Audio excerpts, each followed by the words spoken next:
வலியற்ற varicose vein சிகிச்சை எளிய 30 நிமிட செயல்முறை 7847045678. மாநில இளைஞர் சார்பாக 2வது மாநில மாநாட்டை நடத்தினார்கள். கடந்த 21ஆம் தேதி அவர்கள் எதிர்பார்த்த அளவிற்கு அங்கே இளைஞர் மாநாடு நடக்கவில்லை என்பதுதான் யதார்த்த உண்மை. அவர்கள் 5 லட்சம் பேருக்கு மேலாக அங்கே குழும்புவார்கள் என்று சொன்னார்கள். ஆனால் 1.5 லட்சத்துக்கு குறைவாகத்தான் அந்த இளைஞர் மாநில மாநாட்டிலே கலந்து கொண்டிருக்கின்றார்கள். குறிப்பாக சொல்ல வேண்டும் என்று சொன்னால், அந்த மாநாட்டு பந்தில் போடப்பட்ட பல்வேறு இருக்கைகள் காலியாக இருந்த காட்சியை தொலைக்காட்சியில் வழியாக பார்த்தோம், யூடியூப் வழியாக பார்த்தோம். அதேபோல அனைத்து இந்திய அண்ணா திராவிட முன்னேற்ற கழக மாநாடு மதுரையில் நடைபெற்றது. வீர வரலாற்றின் பொன்விழா எழுச்சி மாநாடு. அந்த மாநாட்டில் சாப்பாடெல்லாம் சரியா கொடுக்கல அப்படின்னு ஒரு குற்றச்சாட்டை பத்திரிகையில் ஊடகத்திலும் தெரிவித்தாங்க. எங்களுடைய மாநாட்டிற்கு சுமார் 15 லட்சம் பேர் அந்த மாநாட்டிலே பங்கு பெற்றாங்க. தமிழக வரலாற்றிலேயே 15 லட்சம் பேர் ஒரு மாநாட்டில் கலந்து கொண்டிருக்காங்க என்று சொன்னால் அது அனைத்து இந்திய அண்ணா திராவிட முன்னேற்ற கழக மாநில மாநாட்டில் தான் கலந்துக்கிட்டாங்க. அதை பத்திரிகையிலே ஊடகத்திலே விமர்சனம் செஞ்சீங்க. சாப்பாடு சரியில்லை, சாப்பாடு அங்கே கொட்டிட்டு போயிட்டாங்கன்னு. அதே ஊடகம் பத்திரிகையும் 21ஆம் தேதி பெத்தநாயக்கி பாளையத்தில் நடைபெற்ற திமுகவினுடைய இளைஞர் மாநில மாநாட்டில் நடந்த நிகழ்ச்சி ஒன்றுமே காட்டல. எந்த தொலைக்காட்சியும் காட்டல, பத்திரிகையிலும் இல்லை. இது வருத்தம் அளிக்கிறது. ஏன் இப்படி பயந்துட்டு இருக்குன்னு எங்களுக்கு தெரியல.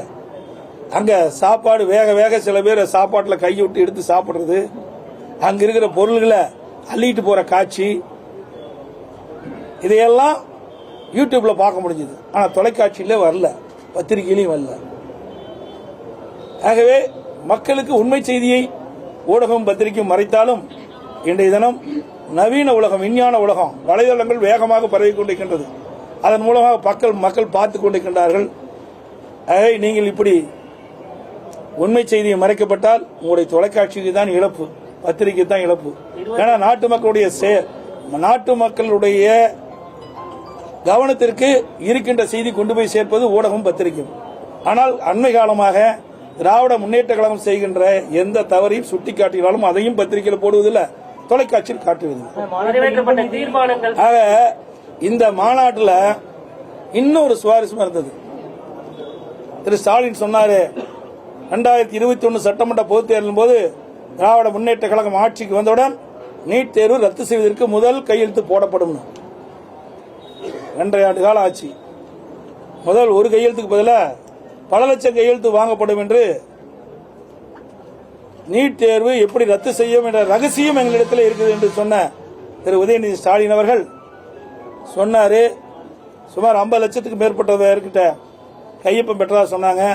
அந்த கையொப்பம் பெற்ற அட்டையெல்லாம் அந்த இளைஞர் பெத்தநாயக்கம்பாளையத்தில் நடைபெற்ற இளைஞர் மாநில மாநாட்டில் அப்படியே பறந்து கீழே கிடக்குது, குப்பை தொட்டிக்கு போயிருக்கு. அதே இன்றைக்கு அவரோடு இருக்கின்ற கூட்டணி கட்சி தலைவர்கள் அந்த நீட் தேர்வு ரத்து செய்ய வேண்டும் என்று போட்ட கையெழுத்தெல்லாம் குப்பை தொட்டிக்கு போன காட்சியை யூடியூப்ல பார்க்க முடியுது. ஒரு சில தொலைக்காட்சியில் தான் காட்டினாங்க, எந்த தொலைக்காட்சியிலையும் காட்டல. எவ்வளவு பெரிய விஷயம்! இவரெல்லாம் நீட் தேர்வு ரத்து செய்வாங்க, மக்களை எப்படிலாம் ஏமாற்றுவார் என்பதை இந்த நாட்டு மக்கள் அறிந்து கொள்ள வேண்டும். பல பேர்ட்ட கையெழுத்து வாங்கி, லட்சக்கணக்கான பேர்ட்ட கையெழுத்து வாங்கி அதை சூறையாடி எங்கே பார்த்தாலும் சிதறி கிடக்குது இந்த மாநாட்டில்.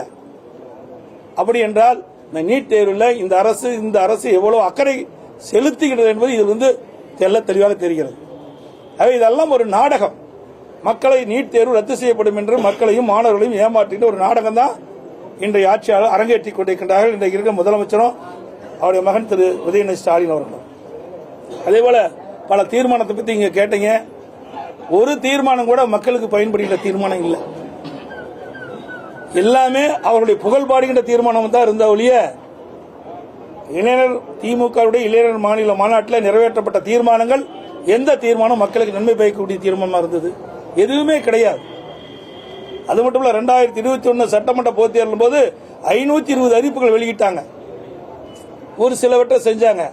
ஆனா இன்றைய முதலமைச்சரும் அவருடைய சக அமைச்சர்களும் இன்றைக்கு இருக்கிற விளையாட்டுத்துறை அமைச்சர் திரு உதயநிதி ஸ்டாலின் அவர்களும் 100% நிறைவேற்றப்பட்டதாக பச்சை பொய்யை இன்றைக்கு மக்களிடத்திலே பரப்பிக் கொண்டிருக்கின்றார். திட்டமிட்டு ஊடகத்திலையும் பத்திரிகையும் இதை வெளியிட்டு மக்களை ஏமாற்றுகின்ற ஒரு அரசாங்கம் தான் இன்றைக்கு இருக்கின்ற அரசாங்கம் திராவிட மாடல் ஆட்சி என்பதை இந்த நேரத்தில் குறிப்பிட விரும்புகிறேன்.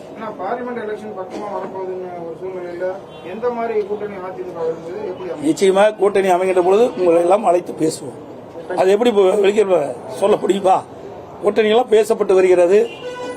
ஆகவே கூட்டணி என்பது அந்தந்த சூழ்நிலைக்கு தக்கவாறு அமைக்கப்படுவது. அதே அனைத்து இந்திய அண்ணா திராவிட முன்னேற்ற கழகம் சரியான முறையிலே கூட்டணி அமைக்கப்படும். தேர்தல் அறிக்கை தயாரிக்கும் பணி அதிமுக தொடங்க போறாங்க. ஆமா, இதுல வந்து மாநில உரிமை நாளை தினம் அனைத்து இந்திய அண்ணா திராவிட முன்னேற்ற கழகம் தலைமை அறிவிக்கப்பட்ட அனைத்து இந்திய அண்ணா திராவிட முன்னேற்ற கழகத்தின் நாடாளுமன்ற தேர்தலை ஒட்டி தேர்தல் அறிக்கை தயாரிக்கிற பணி துவங்குகிறது. இதுல மாநில உரிமை மீட்பு அப்படிங்கிற ஒரு விஷயத்தை திமுக முன் வச்சிட்டு இருக்காங்க. இதுல அதிமுகவுடைய நிலைப்பாடு, அதாவது தேர்தல் அறிக்கை தயாரிக்கின்ற பணி இப்பவே சொல்லிட்டா அது ரகசியமே இருக்காது. மாநில உரிமை மீட்பு எதையுமே இப்ப சொல்ல முடியாது. தேர்தல் அறிக்கை எல்லா பத்திரிகையும் அழைத்து கொடுக்கப்படும். தேர்தல் அறிக்கை தயாரிக்கின்ற பணி இப்பொழுது ஆரம்பிக்கப்பட்டிருக்கிறது. எங்களுடைய தேர்தல் அறிக்கை குழு அந்த பணியை துவங்கி இருக்கின்றது. நாளை தினம் அது சிறப்பாக நடைபெறும். நீங்கள் எண்ணுகின்ற அளவிற்கு மக்களுக்கு எது நன்மை கிடைக்கின்றவோ, எது நம் உரிமை மீட்போமோ அதையெல்லாம் அதில் இடம்பெறும். ஏற்கனவே சொல்லியிருந்தீங்க, இந்திய கூட்டணியில வந்து அங்க இருக்க கூட்டணி கட்சிக்குள்ளேயே குழப்பம் இருக்குன்னு. அதுக்கேற்ற போல இந்த மேற்கு வங்கத்துல மம்தா பானர்ஜி தனித்து போட்டிட்டாங்க. அதே போல பஞ்சாப்லயும் தனித்து போட்டின்னு ஆம் ஆத்மி சொல்லிட்டாங்க. இப்ப அந்த கூட்டணி நிலைப்பாடு பத்தி உங்க கருத்து?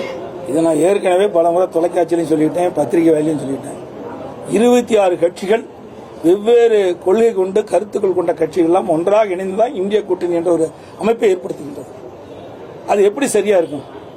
நான் ஏற்கனவே சொல்லிட்டு இருந்தேன், பத்திரிகையிலையும் ஊடகத்திலையும் அது வெளியே கொண்டு வந்தீங்க. ஒவ்வொரு கட்சியுடைய கொள்கை வெவ்வேறாக இருக்குது, கருத்துக்கள் வெவ்வேறாக இருக்கின்றன. அதன் அடிப்படையில் அவர்கள் ஒன்றாக இணைந்து செயல்படுவது கடினம். அது எதிர்பார்த்த ஒன்றுதான். அது நிறைவேறாது என்று நல்லாக தெரியும். இருந்தாலும் அந்த கூட்டணியை அமைப்பதற்காக முயற்சி செய்தார்கள். இன்றைய தினம் நீங்கள் மேற்கு வங்க முதலமைச்சர் மம்தா அவர்கள் இந்த இந்திய கூட்டணியிலிருந்து விலகிவிட்டதாக செய்திகள் வெளிவந்திருக்கின்றன. அதேபோல கெஜ்ரிவால் அந்த கட்சியும் சில மாநிலத்தில் நாங்களும் கூட்டணியிலிருந்து விலகுவதாக பத்திரிகை செய்தி, ஊடக செய்தி வெளிவந்து கொண்டிருக்கின்றன. இன்னும் காலம் இருக்கின்றது. யாரெல்லாம் வெளியே போவாங்கன்னு பொறுத்திருந்து பார்ப்போம்.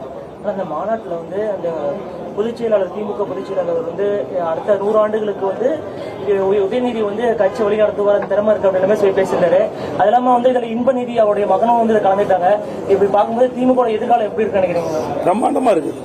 அந்த இளைஞர் மாநாட்டை பார்த்தாவே இருக்குதுல்ல, இளைஞருடைய அதாவது தமிழகத்தினுடைய எதிர்காலம் எப்படி இருக்குது என்பதை அந்த இளைஞர் மாநாட்டில் தெரிவிச்சுட்டாங்க. ஆங்காங்கே சீட்டாடுவது, ஆங்காங்கே மது அருந்துவது, ஆங்காங்கே மாநாட்டிலே தூங்குவது. ஆகவே இப்படிப்பட்ட நிகழ்ச்சியெல்லாம் பார்த்தோம். மிக சிறப்பா இருக்குது. இப்படிப்பட்ட மாநாட்டில் நாட்டுடைய வளர்ச்சி பிரம்மாண்டமா இருக்கு. இப்ப போக்குவரத்து தொழிலாளர்கள் அண்மையில வந்து வேலைநிறுத்தம் செய்தாங்க. ஆனா ஜெர்மன் அரசோட சப்போர்ட்டோட 543 புதிய பேருந்துகளை வந்து கொள்முதல் செய்யறதுக்கு தமிழக அரசு தயாராகிட்டு இருக்குங்கிறாங்க. இது ஏற்கனவே அனைத்து இந்திய அண்ணா திராவிட முன்னேற்ற கழக அரசு இருக்கின்ற பொழுது ஜெர்மன் நாட்டோட போடப்பட்ட ஒப்பந்தம். இவர்கள்லாம் வந்து ஒன்று புதுசாக கொண்டு வரல. அதிமுக ஆட்சி இருக்கின்ற பொழுது ஜெர்மன் நாட்டோடு தமிழ்நாட்டிற்கு தேவையான பேருந்துகள் வாங்குவதற்கு முயற்சி எடுக்கப்பட்டு ஒப்பந்தம் எல்லாம் செய்யப்பட்டது. அதைத்தான் இப்போ செய்யறாங்க. புதுசாக எதுவும் வாங்கல. அது மட்டும் இல்ல, இவர்கள் ஆட்சிக்கு வந்ததிலிருந்து ஒவ்வொரு ஆண்டும் போக்குவரத்து மானிய கோரிக்கை கொள்கை விளக்க குறிப்பில் குறிப்பிடுவாங்க. இந்த ஆண்டு 5000 பேருந்துகள் புதுசாக வாங்கப்படும். 3 ஆண்டு திருப்பி தான் சொல்லிட்டு இருக்காங்க. இது வரைக்கும் ஒரு பேருந்து கூட வாங்கினா தெரியல. 2 நாளைக்கு முந்தைய நாங்கள் பத்திரிகையில் பார்த்தா ஒரு 100 பேருந்து புதிதாக வாங்கி இதாக தெரிவிச்சிருக்கிறாங்க. அது உண்மையா பொய்யான்னு கூட தெரியல. ஆனா அவர்கள் அறிவிப்புக்கும் நிறைவேற்றப்பட்டதுக்கும் முரண்பாடு இருக்கின்றன. ஒவ்வொரு ஆண்டும் போக்குவரத்து மானிய கோரிக்கை நடைபெறுகின்ற பொழுது போக்குவரத்து மானிய கொள்கை விளக்க குறிப்பில் ஒவ்வொரு ஆண்டும் 5000 பேருந்துகள் வாங்கப்படும் என்று அதே பல்லவித்தான் பாடிட்டு இருக்காங்க. பஸ் செய்திகளை உடனுக்குடனும் துல்லியமாகவும் தெரிந்து கொள்ள சப்ஸ்கிரைப் பண்ணுங்க.